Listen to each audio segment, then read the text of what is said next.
What is good, yo? I am back for another short video. Um, Honestly, there were a couple of things I saw in comments that people kind of wanted me to tackle. And so I'm going to kind of tackle one. But I'm going to preface this by saying I would like to cover some ideas that you guys would like to see me cover. Um, I just the whole current situation with my schedule is there are times where I'll have like inspiration to do a video and I just don't have time to do it. But other times where it's like stuff happens, but it's like by the time I have the time to make a video, pretty much everyone's talked about it, and I'm not really sure what I could say that others haven't. So, um, what I would like to see from you guys is in the comments if there are topics you would like to see me address. Um, again, I strongly encourage you to do so. Also, just for funsies, I may be planning a certain event soon. Might be trying to kind of do this live. I won't have my camera on per se, so it'll mostly just be me talking and reading the chat. But uh, you know, if any of y'all want to participate, ask questions live, talk about stuff, what have you, that'd be fun. I haven't got any kind of concrete date as to when I'm gonna do that yet. Um, but I will let you guys know as soon as I have something set in stone. All right, now, in the meantime, one thing that I'm going to talk about is somebody had wanted to see me discuss Dragon Ball video games and how the fandom treats them. And I'm not 100% sure what it is you mean by by how the fandom treats them, but um, I will discuss something of a bit of a cyclic approach that I see happen with these games, and that's that well, it's really the Call of Duty cycle, and it weirdly applies to Dragon Ball games too.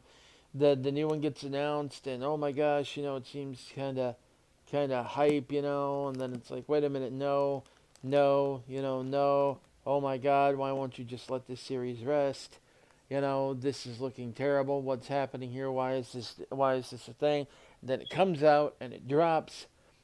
Y'all love it, then y'all hate it, and it was crap, and the last one was better, even though we were crapping on the last one, and the cycle continues.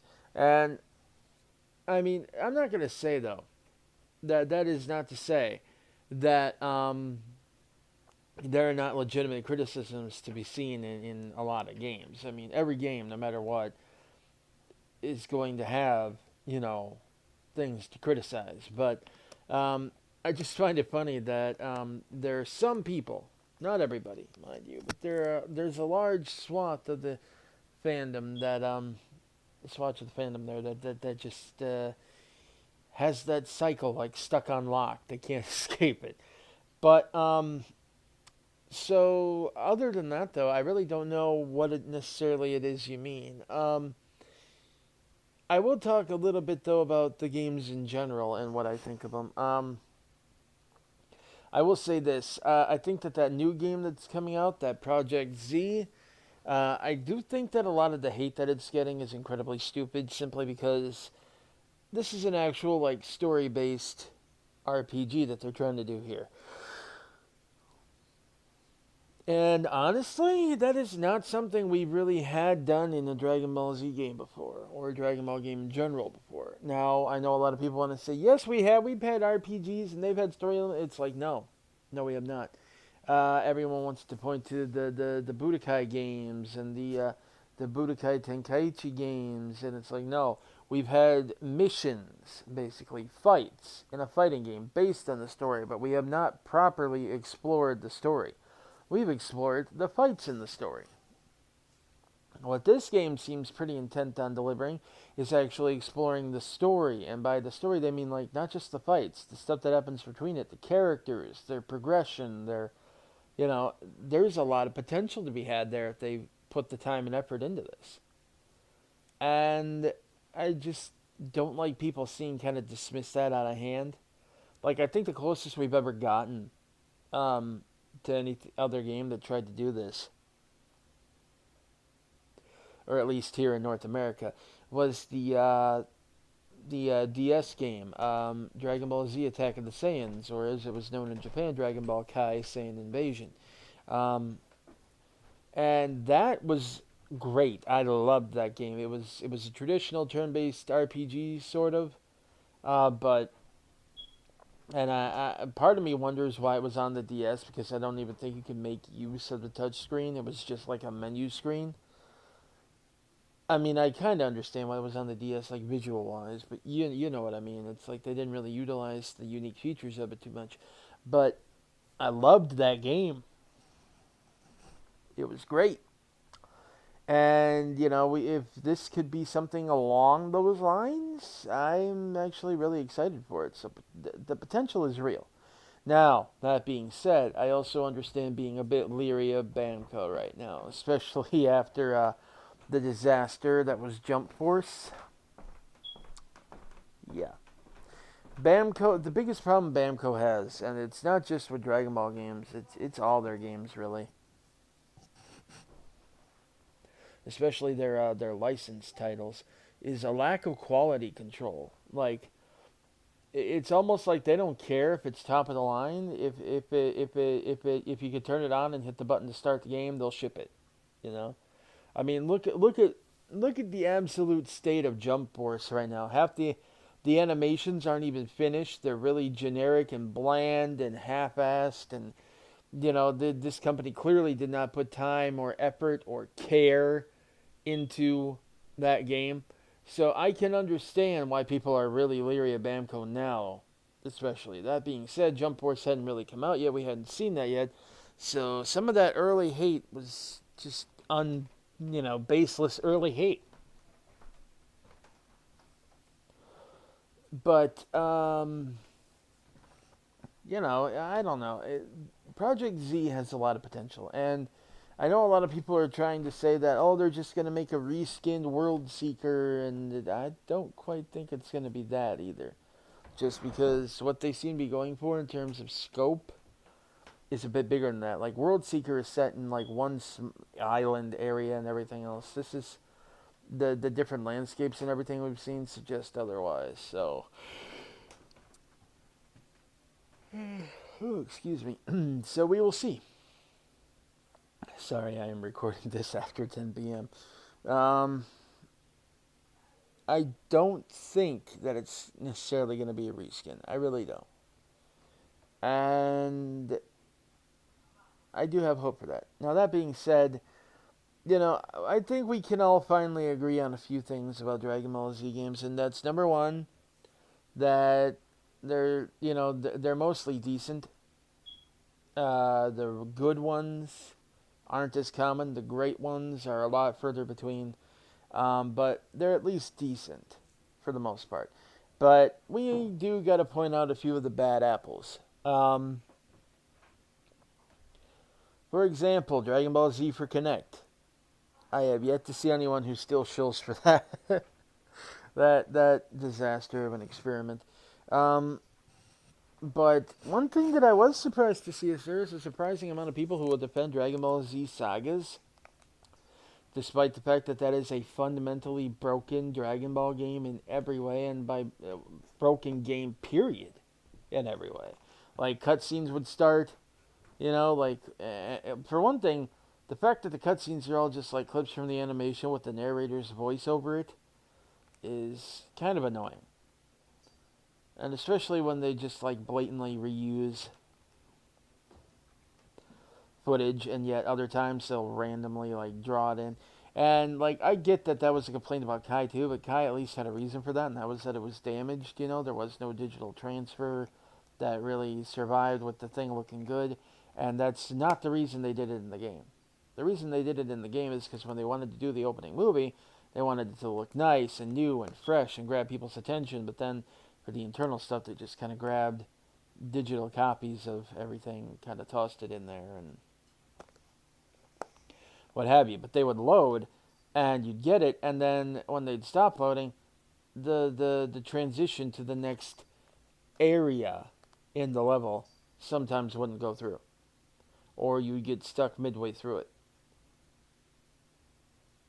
and it would never load. Like I at one point got stuck perennially, eternally, basically fighting Frieza because even though the level was supposed to be basically done, it wouldn't stop, and Frieza was still like, was it Frieza or was it one of the bosses before Frieza? I can't remember. They were still like hurting Dende too, so Dende was still losing health. But I had beaten the guy, and his health was gone, but he was still moving, still attacking, and still taking out Dende's health. And so I finally had to let it happen, and then Dende died, and hey, mission over, and I had to reload it. Or a time when I was fighting Birder and Jace on Namek, and tried to transition to the next area, and it wouldn't let me do it. It froze. The cutscene played, and then it locked up, and then it wouldn't go any further. So I was stuck running around the same area for all eternity until I reloaded the game. Um, the combos were so lazy that it was literally the exact same moves for every single character, but you had to pay with in-game currency to unlock them, you know, each time. Even though it's the exact same moves. So it's not even a case of, oh, I can just remember the combo. No, you had to unlock them. And they're literally the exact same moves for every character. And then you had like random changes where like for the special characters you could unlock, they decided to do random changes that were just really kind of stupid. Um, like for some reason, Krillin randomly got like a physical attack boost, but his Kienzan, for whatever reason, did less damage than normal super attacks. Whereas Yamcha had like a physical attack decrease, but for some reason his Kamehameha was like a lot more powerful than a normal Kamehameha. I don't quite recall. Okay, I shouldn't say a lot more powerful, but it was noticeably more powerful. And then you had Bardock and Broly, who, I mean, while it's kind of fun to play as them, sort of, it's like, why? I didn't get that. It's like, but so it was just one of those things where the extras just kind of felt like they were tossed in because people like these characters, right? And I don't know, just on a fundamental level and even on a design level, that game was broken. Like you had to successfully land certain combos, like a certain number of combos too, to fill up your Super Saiyan meter and transform. And it's like, why? That makes it so tedious. And then by the time you finally get it filled up enough to transform, it's not fun because you only get the meter dropped so fast. It's like, wow, why am I struggling to do this? You know, like the fight would go on in Cell 2. You had to, it wasn't even enough either to just land the combos. You had to, first of all, in order to make it worth your time, before the meter would start auto dropping, you had to do the long combos, and you had to hope that Cell wouldn't do something that was a combo breaker during your long combos, and then you had to hope that they would, actually connect on the final hit, or it didn't count. And I think that there was actually a way you could kind of cheese it where you could start doing a random combo and like so long as the last hit connected, so people would like start doing them ways away, and like because your momentum when you attacked automatically carried you forward a little. That by the time they got to Cell, the last hit would connect, and they basically get like the meter for the combo or something like that. I don't remember specifics, unfortunately, but I just remember because I never did that. But I just remember being really frustrated by that game, and yet I see a lot of people defend it. And the number one reason that I see for that is that it was their first DBZ game, and it's like, okay, well, I can understand the nostalgia you might feel for it, but it is a fundamentally broken game, and I see all the same excuses for that too. Like, well, it never happened to me. I never encountered a single one of those things you mentioned, and it's like, sure, you didn't. Okay. I mean, if you didn't, you didn't, and you're very lucky, but that is a common problem. But honestly, like the fandom at large, I mean, they're not really a whole lot different than a lot of different licensed game fandoms. And honestly, it's one of those things where it's like, I don't know. I do think though that that until we see some stuff to be concerned about with the new game, we shouldn't be so quick to judge it, dismiss it out of hand. I do think though that there are also some pretty bad games that have come out in the franchise in the past that we do kind of need to recognize and admit, hey, this is a problem. That being said, I also do want to kind of focus on the whole. They haven't given us a game that didn't try to retell the story for the X amount of time. I'd like to point out that we just had Dragon Ball Xenoverse 1 and 2, which I'll admit Xenoverse 1 and 2 have a story that's really similar to each other, but at the same time, there are differences. But the entire premise of those games is, hey, what if we took the story that everyone's seen so many times, but we throw a bunch of wrenches in there and they get to try to fix it and still make certain things happen? And it's like, okay, well, there you go. That's a game that doesn't just try to retell the story. Then you had Dragon Ball Fusions, which definitely didn't just try to retell the same story. Then you had Dragon Ball Fighters, which had a completely original story. Then you have that Yu-Gi-Oh type Dragon Ball Heroes game coming out on the Switch soon, and that's not going to be just retelling the same story because, from what I understand, while you're going to kind of touch on that, the story itself is actually going to be about the kid that you're playing as. Like I said, a Yu-Gi-Oh type deal. So, I mean, I'm not going to lie, the concept sounds kind of cool. Um, I might pick that up one day when it's on sale, cheap. I don't know. Maybe rent it, but it's not the same story over again. So we've had a number of games come out since the last time they just tried to retell us the same story again. Oh, in fact, what was it? Raging Blast 2, I believe? Did not try to tell us the same story again. Um, in fact, they took the story mode out. It was just pure arcade. And people complained about that too.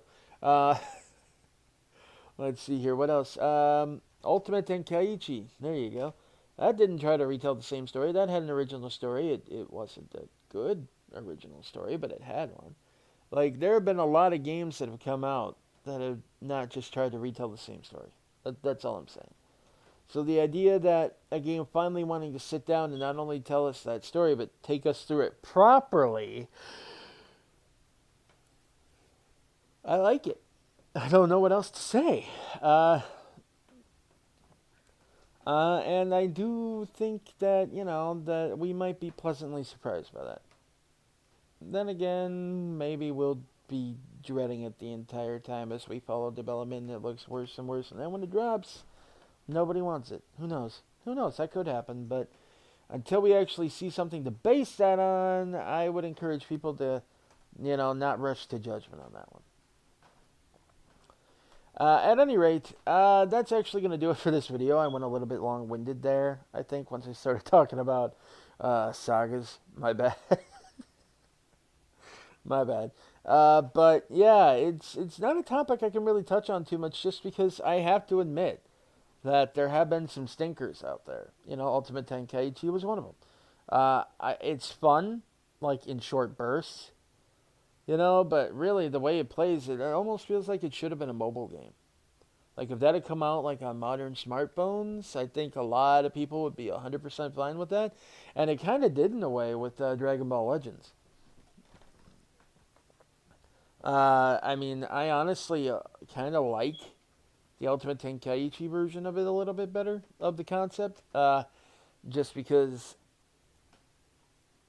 I don't know, the Legends can get a little like hectic sometimes, and then you're tapping on the screen, and then you go to tap on something, and then you tap on the mouse. I don't know, but I do, I would like to have seen Ultimate Tenkaichi reworked into a mobile game. I'm not gonna lie, it probably would have been more fitting there, but yeah, like there have been some stinkers in terms of like console games, and so I can understand why people and a lot of the gems, sadly, in Dragon Ball games never came out over here, never got localized. In fact, one of them I think actually came with the what was it? The Xenoverse version of Switch, or Switch version of Xenoverse. Um, it was one of the Super Famicom titles, but the problem is they didn't translate it or subtitle it or anything, so it's like purely in Japanese because that was something smart to do, I guess. I don't know, but you know, I can kind of understand it. I do think that they like rushed to judgment way too quickly, and I do think that they're very fickle. I'll give you that. But I can understand a position of caution with Bamco. I really do wish they would up their quality control just a hair, you know. But it is what it is. Um, but yeah, that's gonna do it for this video. Again, whatever you guys want to see me talk about, please, like, just lay it out in the comments. Do not be worried about it. Don't be worried of, oh, what if he doesn't like it? If I don't like it, if I don't plan to do it, I'll let you know that. But I'm not mad that you suggested it. Okay, just to make that clear. I do appreciate any suggestions that are put out there, and I am interested in hearing about what you guys want to hear me talk about. Full disclosure, though, disclaimer, please do not ask me to talk about the whole Vic Mignogna situation or the whole Monica Real situation. That is something that I kind of want to keep off my channel um, for the foreseeable future, just because that's a whole ugly mess. But at any rate, other than that, yeah, just shoot your shot down there, and if I do it, I do it. If I don't, well, it's nothing personal, and I'm not mad you suggested it. It does give me a barometer of what people want to hear. So, with that, I will catch you guys later. I hope you have a good day, since this is probably going to be edited and uploaded tomorrow. Peace.